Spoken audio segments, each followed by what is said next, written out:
प्यारे बच्चों, आज हम सामाजिक विज्ञान कक्षा 9 अर्थशास्त्र अध्याय 2 संसाधन के रूप में लोग का अध्ययन करेंगे।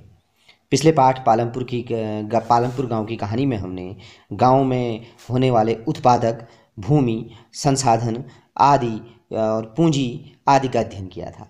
अब आज हम इस पाठ में संसाधन के रूप में लोग किस प्रकार जनसंख्या की अर्थव्यवस्था पर दायित्व होता है, अधिक परिसंपत्ति के रूप में हम इसकी व्याख्या करने का प्रयास करेंगे। किस प्रकार शिक्षा, प्रशिक्षण और चिकित्सा सेवाओं में निवेश किया जाता है और बाद में वही जनसंख्या मानव पूंजी में बदल जाती है, इसका अध्ययन करेंगे। मानव संसाधन क्या है? क्या यह भूमि अथवा श्रम के समान है? नहीं, यह कहीं उससे अधिक बढ़कर है। संसाधन के रूप में जब हम लोगों की बात कर रहे होते हैं तो वर्तमान उत्पादन कौशल और क्षमताओं के संदर्भ में जब हम कार्यरत लोगों के वर्णन का एक देख रहे होते हैं तो ये एक तरीका है। उत्पादक पहलू की दृष्टि से देखें तो जनसंख्या पर विचार करना सकल राष्ट्रीय उत्पाद के सृजन में उसके योगदान की क्षमता पर बल देता है। दूसरे संसाधनों की भांति ही अगर हम देखें तो जनसंख्या भी एक संसाधन है और इसको हम मानव संसाधन के रूप में देखते हैं। अब प्रश्न उठता है, क्या मानव पूंजी रुपया, पैसा अथवा डॉलर के समान है? फिर हम इसके बाद देखेंगे तो ये उससे कहीं अधिक बढ़कर है। अर्थात जनसंख्या भी एक प्रकार का एक मानव संसाधन है।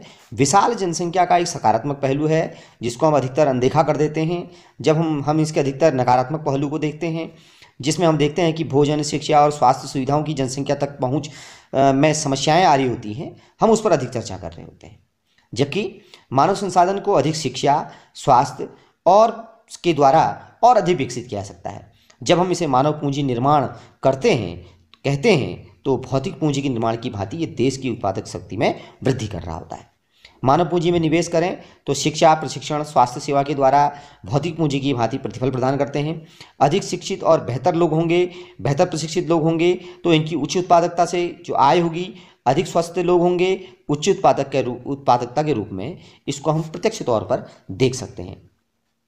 अब ये आवश्यक नहीं है कि एक विशाल जनसंख्या देश के लिए केवल एक दायित्व हो, जबकि मानव पूंजी में निवेश के द्वारा इसे उत्पादक परिसंपत्ति के रूप में बदला जा सकता है। उदाहरण के लिए सबके लिए शिक्षा, स्वास्थ्य और आधुनिक प्रौद्योगिकी के प्रयोग से, औद्योगिक और कृषि श्रमिकों के प्रशिक्षण के माध्यम से, उपयोगी वैज्ञानिक अनुसंधान के द्वारा इस पर व्यय करके हम इसको मानव पूंजी में निवेश करके एक बेहतर प्रयास हम बना सकते हैं। तो इसको देखने के लिए अगर हम मानव पूंजी को देखें तो संसाधन के रूप में लोगों के योगदान को देखें तो काफ़ी कुछ इससे हमें समझ में आता है।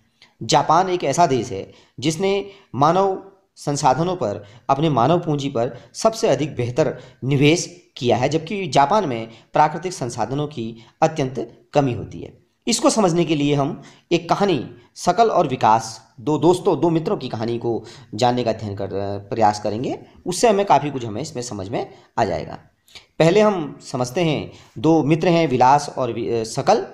तो ये दोनों एक गांव सेमापुर में रहते हैं। शकल की आयु 12 वर्ष है। उसकी माँ शीला घर का कामकाज देखती है, पिता खेत में काम करते हैं। वो अपनी माँ की मदद भी कर रहा होता है, देखभाल कर रहा होता है। उसके जो चाचा थे उन्होंने मैट्रिक की परीक्षा की है लेकिन घर में बेकार बैठे हुए हैं, कोई नौकरी नहीं मिली। लेकिन बूटा और शीला चाहते थे कि उनका बेटा पढ़े लिखे, तो उन्होंने उसके स्कूल में, विद्यालय में उसका नाम लिखाया। उसने उच्चतर माध्यमिक की परीक्षा पास की और उसके पिता ने उसे आगे की पढ़ाई जारी रखने के लिए राजी कर लिया और उसको कंप्यूटर का व्यावसायिक प्रशिक्षण कराया और कर्ज भी लिया। हालांकि सकल प्रतिभाशाली था, प्रारंभ में उसकी पढ़ाई में रुचि थी, लगन उत्साह के साथ उसने अपना कोर्स पूरा किया तो उसके बाद उसके प्राइवेट फर्म में नौकरी लग गई। वहाँ उसने सॉफ्टवेयर डिजाइन किया। सॉफ्टवेयर से फर्म को बिक्री बढ़ाने में सहायता मिली तो बॉस ने प्रसन्न होकर उसकी पदोन्नति कर दी। जबकि दूसरी ओर एक विलास, जो हमने कहा कि उसका मित्र है, वो 11 साल का लड़का था, वो भी गाँव में रहता था। लेकिन विलास की स्थिति अच्छी नहीं थी। विलास जब 2 वर्ष का था उसके पिता की मृत्यु हो गई। उसकी माँ गीता मछलियाँ बेचती थी, पाल पोस कर उसको बड़ा किया। तो वो केवल दिन में 150 रुपया कमा पाती थी। धीरे धीरे विलास भी स्वास्थ्य के प्रति ध्यान नहीं रख पाया तो वो भी गठिया का रोगी बन गया। माँ के पास इतने पैसे नहीं थे कि उसको दिखा पाते। पढ़ने में रुचि भी नहीं थी उसकी। खाना पकाने में अपनी माँ की मदद करता था, छोटे भाई बहनों की देखभाल करता था। उसकी माँ बीमार पड़ गई तो वो घर में देखभाल करने वाला कोई नहीं था, तो उसने परिवार में लास्ट में उसको भी उसी तरह अपनी माँ की तरह ही मछलियों को बेचने का काम करना पड़ा। तो उसकी स्थिति ये रही कि वह भी अपनी माँ के समान ही अब कम कमा पाता था। इन दो मित्रों की कहानी को अगर हम देखें तो इन दो मित्रों में हमें कहानी में ये नज़र आता है, अंतर देखें तो बहुत बड़ा अंतर नज़र आता है। अंतर यह है, शकल जहाँ स्कूल जाता था, विलास स्कूल नहीं जाता था। वो स्वस्थ, शकल शारीरिक रूप से हुष्ट पुष्ट स्वस्थ था, उसे डॉक्टर के पास जाने की आवश्यकता नहीं पड़ती थी, जबकि विलास गठिया का रोगी था। शकल ने कंप्यूटर की डिग्री प्राप्त की, उसको प्राइवेट फर्म में नौकरी भी मिल गई। विलास ने वही काम किया जो उसकी माँ करती थी, तो उसकी स्थिति ये रही कि उसको माँ की तरह अपने परिवार में पालने पोसने के लिए बहुत आय कम मिली। जबकि शकल के मामले में अगर देखें तो ठीक उल्टा था। उसने अपने श्रम शिक्षा के माध्यम से श्रम में अपनी गुणवत्ता बढ़ाई, उत्पादकता बढ़ाई, और यही उत्पादकता देश के काम आती है और समृद्धि में योगदान करती है। तो हम देखते हैं कि मानव संसाधन के रूप में एक बच्चा जिसकी शिक्षा और स्वास्थ्य पर निवेश किया जाता है, भविष्य में उच्च आय और समाज को बृहद योगदान देने के लिए यह अत्यंत आवश्यक है। शिक्षित माँ बाप अपने बच्चों पर शिक्षा पर निवेश इसीलिए करते हैं कि उन्होंने शिक्षा के महत्व को अनुभव किया होता है, उचित पोषण और स्वास्थ्य के प्रति सचेत रहते हैं। तो इस प्रकार हम देखते हैं कि हमने जापान का उदाहरण दिया था, जहाँ जब प्राकृतिक संसाधन नहीं है और कैसे वो लोग आयात करते हैं और कैसे उन्होंने अपने भूमि और पूंजी की बजाय कुशल उपयोग किया है, शिक्षा और स्वास्थ्य के क्षेत्र में निवेश किया, और वो आज देश धनी और विकसित बन गए हैं। तो अगर हम देखें पुरुषों और महिलाओं के शकल और विलास की भांति देखें तो विलास मछलियाँ बेचता था, शकल को फर्म में नौकरी मिल गई। तो इस प्रकार हम विभिन्न क्रियाकलापों को तीन प्रमुख क्षेत्रों में बांटते हैं: प्राथमिक क्षेत्रक, द्वितीयक क्षेत्रक और तृतीयक क्षेत्रक। प्राथमिक क्षेत्रक के अंतर्गत अगर हम देखें तो इसमें कृषि, वानिकी, पशुपालन, मत्स्य पालन, मुर्गी पालन और खनन आदि शामिल होते हैं। जबकि द्वितीयक क्षेत्र की बात करें तो इसमें विनिर्माण उद्योग शामिल होता है, और तृतीयक उद्योग में व्यापार, परिवहन, संचार, बैंकिंग, बीमा, शिक्षा, स्वास्थ्य और पर्यटन सेवाएं आदि सभी चीज़ें इसी में आती हैं। ये सारी क्रियाएं जो होती हैं ये आर्थिक क्रियाएं कहलाती हैं। आर्थिक क्रियाओं को हम दो भागों में बांट देते हैं, एक तो होती है बाजार क्रियाएं और दूसरी होती है गैर बाजार क्रियाएं। बाजार क्रियाओं का तात्पर्य होता है जिसमें वेतन या लाभ के उद्देश्य से की गई क्रियाओं का पारिश्रमिक का भुगतान किया जाता है। इनमें सरकारी सेवा सहित वस्तुओं या सेवाओं का उत्पादन शामिल होता है।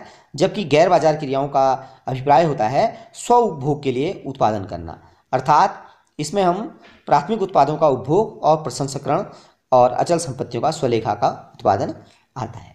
अगर हम देखें परिवारों में महिलाओं और पुरुषों के बीच में श्रम विभाजन का होता है। आमतौर पर महिलाएं घर का कामकाज देखती हैं, पुरुष खेतों में काम करते हैं। शकल की माँ शीला खाना पकाती है, बर्तन साफ करती है, कपड़े धोती है, घर की सफाई करती है, अपने बच्चों की देखभाल करती है। इस प्रकार हमने देखा कि शिक्षा किस प्रकार हमारे जीवन में परिवर्तन लाती है, और शिक्षा, स्वास्थ्य और प्रशिक्षण किस प्रकार हमारे पूरे जो हमारा पूरा परिवर्तन हमारे जीवन में ले आते हैं, और राष्ट्र की आय को वृद्धि करने में किस प्रकार योगदान देते हैं। संगठित क्षेत्र, असंगठित क्षेत्र के रूप में इसका अध्ययन हम अगले अध्याय में करेंगे। इससे पहले हम कुछ क्रियाकलाप कर रहे होंगे। अपने क्षेत्र के निवास के आसपास जाएंगे और देखेंगे कि गांव की कॉलोनी में कौन कौन से उनके द्वारा कार्य किए जाते हैं, और फिर उनकी एक सूची बनाएंगे कि उन क्षेत्रों में से किन किन क्षेत्रों में आप उनको उन क्षेत्रों को में बांट सकते हैं। तो इस प्रकार हम इस क्रियाकलाप को कर रहे होंगे। और अब अंत में कुछ दो प्रश्न हैं, इन दो प्रश्नों का उत्तर हम अपनी अभ्यास पुस्तिका में कर रहे होंगे। इन प्रश्नों का उत्तर लिखने का प्रयास करेंगे। पहला प्रश्न है संसाधन के रूप में लोग से आप क्या समझते हैं, और दूसरा प्रश्न है मानव पूंजी निर्माण में शिक्षा और स्वास्थ्य की क्या भूमिका होती है।